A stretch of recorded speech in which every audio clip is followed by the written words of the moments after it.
According to a Business Insider summary of an Adobe report, 2022 is projected to be the first trillion-dollar year in online sales. That's $1 trillion in products and services sold over the course of the next year. And you are going to absolutely be poised to get a slice of that yummy pie when you can create high converting product descriptions for your online store. So let's get into it.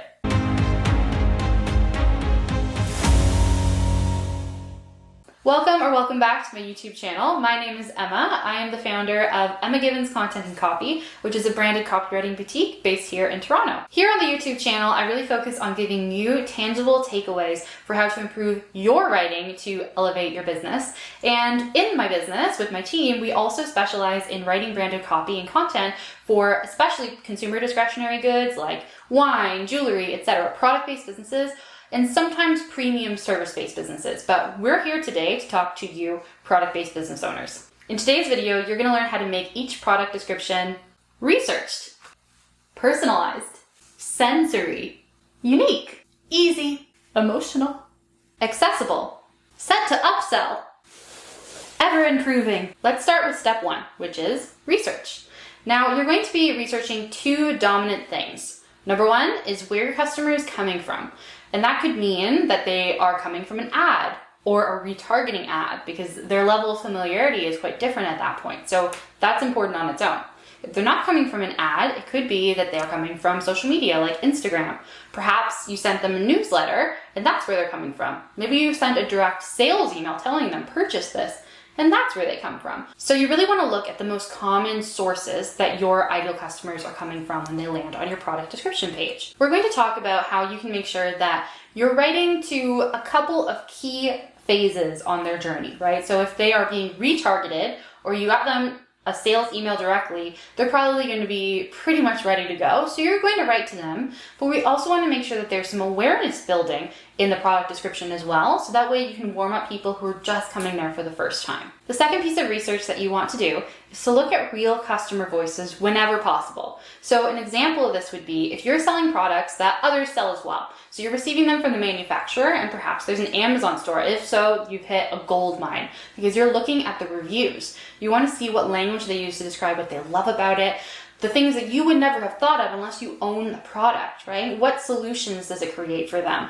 What problems might they not have been expecting that came up? It's a gold mine, an absolute gold mine. And even if it doesn't come from a manufacturer and have its Amazon store or another product store, if you also have been selling that product for a while and have even a couple of reviews on it, do the same thing. Look for those key words and perspectives that only your customers can really share with you, and then you'll be able to incorporate that into the description itself so that everyone who's coming to the page for the first time sees that you know exactly what they're thinking. If you can't make use currently of real customer voices, then do your best through something like the Ideal Customer Avatar exercise, and I give you some of the essentials in this video to really imagine and put yourself in their shoes. So that way you're doing the best that you can right now to emulate their voices and to speak to what they're really interested in. Okay, and connected to that is tip 2, which is to make sure that this description is personalized. How do you do that when you hope to have hundreds, if not thousands of visitors on your product page? Well, it's the key in copywriting that we write as if to one person at all times. And this means that that ideal customer avatar exercise, again, comes in super handy. So that way you have an image in your mind of the ideal customer. So you're speaking to their somewhat demographic markers, but much more importantly, their psychographic markers. And what I mean by that is what worries them, what excites them, what keeps them up at night, who are they angry at. We do go into this more in the ideal customer avatar video, but essentially that emotional level and the values that they feel are going to be universal. So you're picturing an ideal customer and you need to write as if to them. But the reason that you don't need to worry about that cutting you off from everybody you could support with your product is that there is some universality. The more specific, the more universal. It's this really interesting psychological kind of discovery that we find in all storytelling, and that's true in literature as well as copywriting. So you'll actually make more sales if you write as if to one person with one specific set of problems, because there are so many people who are going to see themselves in it and think like, this person knows down to the details of my life. They're describing me much more than if you're super vague because you want to make sure you appeal to everybody. That's why we do our best in copywriting to avoid phrases like whether you're this or that, because then you're getting super broad again. Now, of course, you can use that phrase to be more specific, right? Maybe, whether you sell consumer discretionary goods or a drop shipper, at least then still it could be about product descriptions, right? So you can make that phrase more specific, but it's just a good example of generally, whether you're a full-time employee or you're an entrepreneur, that gets pretty broad, right? So that's a good example of when being vague means, well, I don't want to learn things that are also for employees if I also own my own business. Like, I'm going to waste my time with this video. It starts to create doubt. It's just too vague. So I think you get my point that the more personalized it is to this even imaginary kind of composite of a person, the more sales you're actually going to make. It's really powerful. Okay, so you're prepared with not only the specs, right, the features of your product that you make yourself or that you get from the manufacturer, and with the voices and psychology of your ideal clients. Like, you know what keywords to use to really grip their attention. So what is step 3? Well, step 3 is to provide structure for yourself. Don't try and go in writing without a structure, because structures have been refined at this point, over 100 years. So the gold standard in copywriting still to this day is AIDA or AIDA, which stands for attention, interest, desire, and action. If this is the first time you're hearing about it, I really strongly recommend that you check out my dedicated video about this gold standard in copywriting, because this is going to be so handy for all sorts of copywriting that you do. Not just product descriptions, but also sales emails, also Instagram captions. It's just going to be such a good foundation in copywriting that so many business owners do not know. And it's so easy to apply. So by having the structure, you have basically a map of the key points that you need to hit on their journey through your product description. So I'm just going to point out the 2 critical sections at this point, which are the 2 A's in AIDA. So we're going to start with the first A, which stands for attention.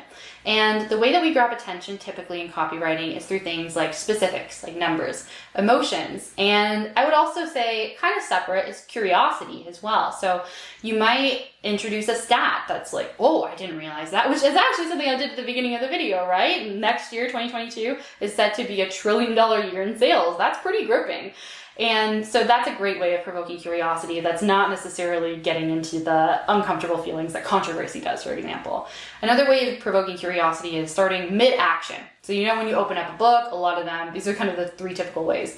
Starts with a little description, starts with dialogue, just right off the bat in the middle of a conversation, or it starts in the action, right? So, they laughed. Well, who are they and why are they laughing at me, right? So you can start mid-action as well. Another classic way is with urgency, which I wouldn't say fits typically with a product description unless it's really a limited time only product, which can be very powerful, right? We know that when makeup brands, for example, come out with their limited time sets that are themed or branded with like a great TV show, that those tend to sell out really, really quickly because we know they're limited time, plus they're playing on our emotions, which we talked about is another way of grabbing attention. So that kind of fear of missing out, but also like if it's branded, nostalgia, right? Like Rugrats. Oh, I want that.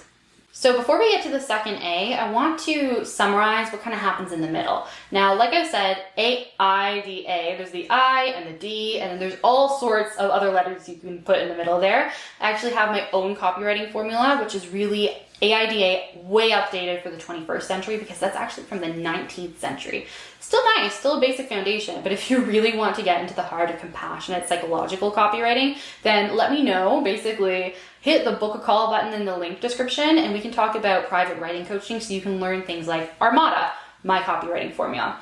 So in the middle of the 2 A's, a lot is happening on an emotional level, but really it's through things that are specific. So you can create excited emotions by speaking to, and I'm going to make this as simple as I can, the benefits over the features. So what does that mean? Benefits are the results that that product will give you, the great feelings that it'll give you. So you really want to paint a picture of their life with the product, right? Does it create relaxation? Does it make them feel calm? And how does it do that? Match the benefit with the specific product feature or spec. So here's an example out of the top of my head. Let's say that you sell denim with a special flex fabric, and that's what it's called, it's flex fabric. So you could say, Never worry about unbuttoning the top of your jeans at Thanksgiving dinner again. With our flex fabric denim, you feel comfortable from the moment you put them on in the morning to the end of the day after the turkey. Literally, that's just the sentence I came up with in my head. But like, you're painting a picture, right? So you're selling not the flex fabric really, it's providing the credibility to the emotional experience that you're creating for them, the results that you're painting a picture of for them. It makes all the difference in the world. So I'm just going to summarize between the two A's of attention and action, which we're going to get to in a second. Focus on creating an experience of the benefits matched with the features to provide credibility. Other features would include, dimensions, like the measurements of something, how much support you get, like what's the warranty. It's all those like really practical pieces. It's basically what you would get in the manufacturer's description of the product, because those aren't meant to sell. Those are literally, this is what this camera comes with, right? It's the very practical pieces. So you can basically do the exercise before you start writing, knowing the structure, benefits plus features, right?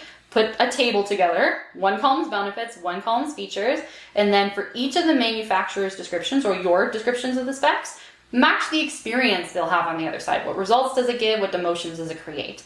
And then you can easily put sentences together that match the two. Okay, I hope you find that tip really helpful. If you did, please like this video and let me know in the comments below. Have you heard of matching benefits plus features before to create a strong product description? So now for the last piece of structure we're going to talk about, the second letter A in AIDA is for action. So we've just taken them on the psychological journey. We grabbed their attention, we created an emotional experience, we got them to imagine themselves with our product.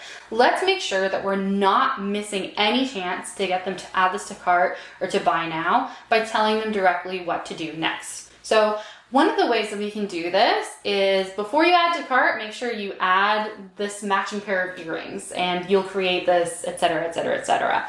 Now, there are going to be times when this doesn't make a ton of sense, right? Like if it's a product description and literally the add to cart button is right at the bottom, you don't need to do it. That is the call to action. But it's important, depending on the structure of your page, to make sure that something like that button exists. Otherwise, I would strongly recommend phrasing it in terms of that upsell. Essentially, right? Giving you the opportunity to say, before you add this to your basket, make sure that you've taken a look at our matching and then you could highlight the earrings, or you can add them to cart together, right? So there's a few different ways to do it, but at the very least, just make sure you've got a clear button that's located in the vicinity, right? It could either be right underneath that product description or right beside. So that's more of a layout and like kind of a user experience sort of thing, but make sure that that piece is clearly and easily accessed and as close as possible to the description. You'll notice that this is a real flaw with Amazon stores. I mean, on the one hand, it's just the fact that it starts with features and then you have to scroll through all the suggested products. Underneath that, you finally get all the great copy that you're writing, the psychological journey with the attention, all that. But also, because it's so far away from the add to cart button, they have to scroll back up to add to cart. And instead, like, the reviews are right there. Why would they not just waste a whole bunch of time looking at reviews? If they're like me, I look at the best and the worst reviews. So then sometimes I'm kind of like, oh, there are a couple of bad reviews. Maybe I should go check out an alternative product instead. So that's kind of an example of, that's kind of a shame. Now, Amazon probably doesn't need to worry about it with the size of business that they are and the market share that they've got. But for you, we can't afford to let that sort of thing happen. Of course, they should have access to the reviews. But we just want to make sure that we've made it as easy as possible for them to say, yeah, I'd like that. Let me add it to my cart. Okay, so getting back into the psychological journey, I want to add a couple of techniques that you can use on top of the simple benefits plus features. So we've talked about creating emotion, getting them to imagine a scene. So things like bringing in all the senses. So this tip is make it sensory. How can you describe how it smells, right? Like the notes of chocolate on your wine. Oof. And you can also think about how it feels physically. Is it, trying to think of an interesting word for soft, basically. I'm picturing, like a weighted blanket. I love weighted blankets. Mine's amazing. With its soft fabric, pull this weighted blanket up under your chin and relax into whatever. Again, this is coming off the top of my head.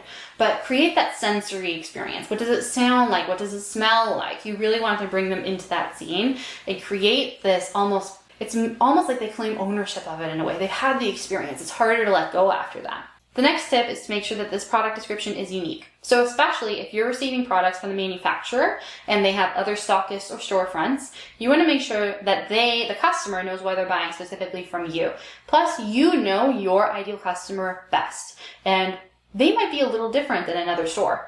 So why should they buy this from you and speak in the voice that they understand? So this really requires brand voice and archetype work. If you've never looked into your brand archetype before, if you've never constructed a really clear brand voice, this is yet another reason that you want to reach out to me, because you can learn it on your own. This is one of the things I do teach in coaching, but I can also in a single day create your brand voice with you, including your archetype. So these are the 12 archetypes of Carl Jung.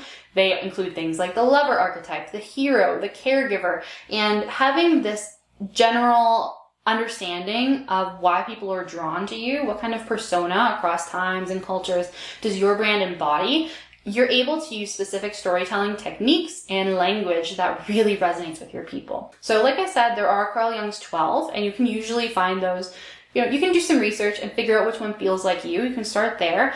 And the system that I use actually expands each of those 12 into their subtypes, which makes all the difference in the world in terms of differentiating you in the market. So if this is something you've never done before, or you're really looking to do this at a professional level to make sure you take your business to the next level in 2022, I strongly recommend that you book a call with me. Because like I said, in a single day, your brand voice melded with the storytelling techniques of your archetype, this is going to make so much of an impact on your product descriptions and your newsletters, your sales emails, your Instagram. Everything is different when you're able to differentiate yourself with a beautiful and unique message. So that's my invitation to you. Make sure you book that call. This tip is pretty straightforward. Make sure that it's fairly easy to read your description. Think about, would a 6th grader understand the language that I'm using? And if not, is it because I serve a very specific industry and this is their language? For example, if you sell to lawyers, you can use legal terms. They'll be comfortable with it. But if you sell legal products to everyday entrepreneurs, they might not be familiar with the nuances, and that's why they're coming to you in the first place for your templates. So use everyday language that they would understand, or another way of thinking, like what would a 6th grader understand? It really can make a difference because it makes your product feel accessible and relevant to them when you use language that they understand. Next tip is to support your product descriptions with logic. Now you're doing this already by matching benefits with features that create credibility, right? What are the stats?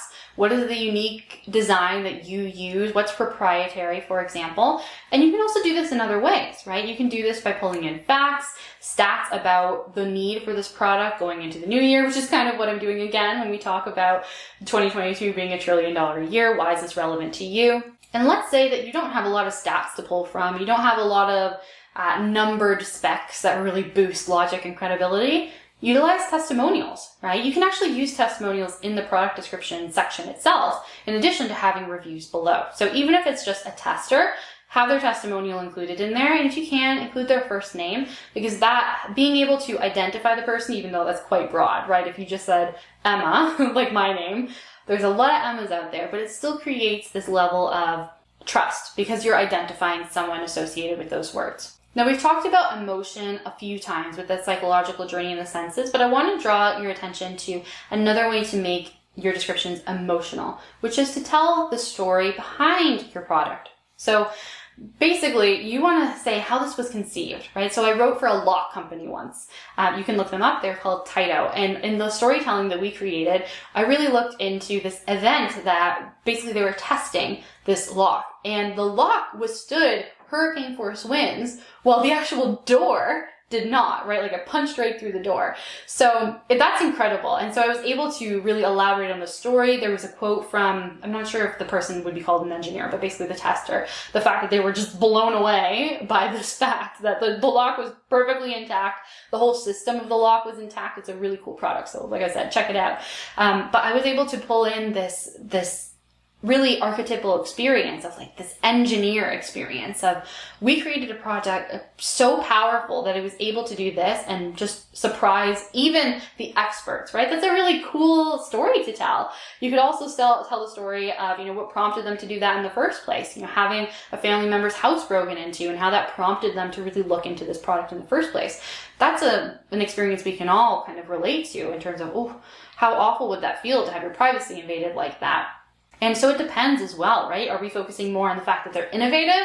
Are we focusing more on the fact that they're caring for their family? So the stories you tell can also play a role in terms of what experience you're giving the customer. What are they more worried about? Are they worried about, having the latest technology, or are they worried about protecting their little kids? What is dominant in their mind? And then those are the stories that you tell. Again, this goes back to your archetypes as well. So yet another reason why knowing your archetype makes all the difference in the world. Now, this tip, I think, is shockingly omitted from all the Google articles that you find that talk about product descriptions. And that is accessibility in a few different ways. So accessible, meaning on one hand, via a smartphone, because remember that report I've talked about a few times, that $1 trillion year. Well, in that same report, Adobe projects that half of those purchases online are going to be via a smartphone in 2022. So you absolutely need a proper mobile responsive website. It's not enough to have your desktop, especially, because I honestly don't know that many people who even own a desktop anymore. It's all laptops and iPads and stuff like that. You need to make sure that it looks good on desktop, but you cannot forget mobile phones. It's absolutely critical. Accessible in terms of searchable as well. So making sure you're using SEO best practices, so that way when people know that they want your product, or they know they want a product like yours, or they know that they want a solution to a problem that your product solves, wherever they're on that journey, they need to be able to find your product description. So you want to make sure that it's incredibly SEO friendly. You can learn some of the basics of SEO through this video where I talk about the essential kind of audit that you can do, particularly for blog posts, but you'll find this is almost exactly the same for product descriptions. You've still got headers, you've still got the key phrases. So I strongly recommend you check out this video, and it actually comes as well with a free download where you can do an audit of existing blog posts or product descriptions, because like I said, they're going to be incredibly relevant too. And I also need to say it's not nearly as complicated or difficult as you think, right? You can get more complicated with technical SEO, but honestly, if you just use those copywriting SEO best practices, it's going to change the entire game for your whole website and how many people can find it through Google. Okay, and accessible in terms of being accessible to screen readers, because it's also good for all of your readers. So what I mean by that is we want to make sure that you have a very skimmable product description. So things like using bold and italics when it makes sense to draw your attention to certain areas. To make it easy to read, you want to make sure you don't have a whole block of paragraph text. No. Online, it's really interesting. We usually don't go more than 4 lines in a row. Not 4 sentences, 4 lines. And honestly, less than that can be way more powerful. If you have a single line with a really cool anecdote or fact that just stands out, it can make all the difference in the world. Clearly demarcating your headlines as well, your headers, to be more accurate, also is good for SEO and for screen readers, because it tells the screen reader how the page is organized. It tells them what the most important thing is. So that means, actually on the back end of your website, making sure something is listed as header 1, header 2. Don't just bold it so it looks like a title to the average eye. Actually tell it this is header 1, and it should auto bold as well. So that is really, really good in terms of accessibility to people who need to use screen readers, but it's also good. The design is just easier to read for everybody. And the more skimmable a piece of copy is, the more they'll stick to reading it, and they'll get the whole psychological journey you need to take them on to make that sale. I'm going to point you to another resource, which is an interview that I did a few weeks ago on the YouTube channel with Jonathan Friedman, all about accessibility essentials or basics for entrepreneurs. So you can check out that video right over here. If accessibility is a bit of a newer topic for you, it's going to make a huge impact on your business, and it's the right thing to do. So this tip is, we're almost done by the way. This tip is to build in the upsell. So like I was saying before, if you don't have an easy to see button right there that's saying add to cart or buy now, and you want to, in other words, tell them how to do it, and I was giving you those examples of, make sure to check out this matching pair of earrings. Well, in general, still try and include an upsell sentence there, even if you're not saying like add to cart with the earrings, something literal like that. But complete your set, complete your look with, and then build in a recommended product. If we're selling more tech products, for example, then make sure that they know that this is an accessory that matches it. So for example, if you're selling phones, you want to make sure that they know that customize your phone's look with the latest phone case from product manufacturer and have the hyperlink there. Or if you can actually build into the page to add additional items to cart all at once, that's even better. The less clicks they have to take to get through to checkout, the better. The last tip is to remember, your product descriptions are going to be ever improving. So if this is the first time you're really incorporating all of these copy techniques, you will start to see an improvement. As long as you have people visiting the page, you'll start to see an increase in the amount of people who add this product to cart with these copy techniques that we talked about today.